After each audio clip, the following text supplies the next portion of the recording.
আসসালামু আলাইকুম, মাহিলা YouTube channel. আজকে একটা রান্নার রেসিপি নিয়ে আসলাম।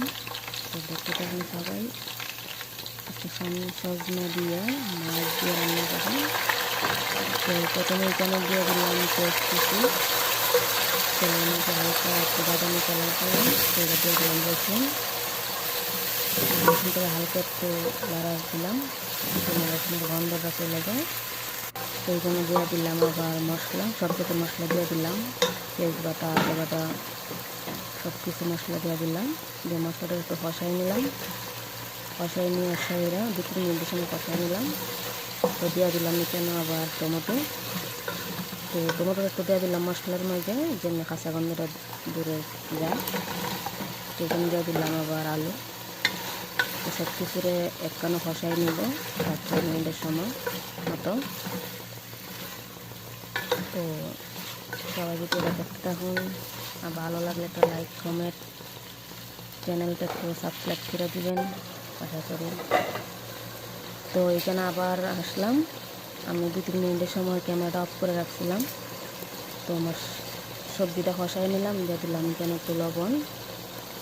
তো সৌদি আরবের লবণটা মোটা, তারা বেশি খায়, তো মোটা লবণ দিয়ে দিলাম। তো আবার 2-3 মিনিটের সময় লাইয়া নিব।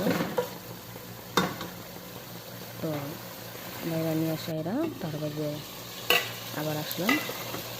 তো আমার কষানোটা হয়ে গেলে দিয়ে দিব এখানে সজনা, এখানে সজনা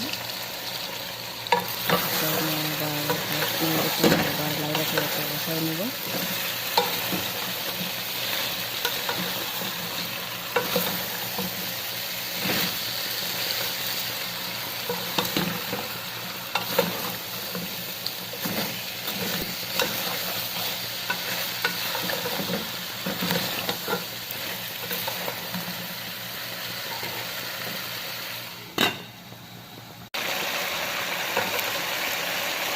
তো এইখানে আমি আবার সজনা কষাইয়া এই যে গরম পানি, আগে থেকে আমি পানি ফুটিয়ে রেখে দিয়েছিলাম, দিয়ে দিলাম এখানে গরম পানি, জল দিয়ে দিলাম।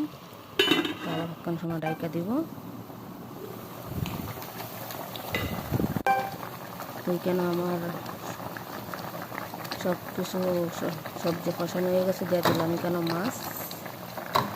তো মাছগুলো দিয়ে আবার বেশি সময় জাল দিব না। তো দিয়ে দিলাম এখানে কাঁচামরিচ, আমার সবাই কাঁচামরিচ দিয়ে দিলাম। অনেকগুলো জাল পছন্দ দিয়ে দিলাম এখানে ধনিয়া পাতা। সবাই ভালো থাকবেন, ভিডিওটা ভালো লাগলে একটা লাইক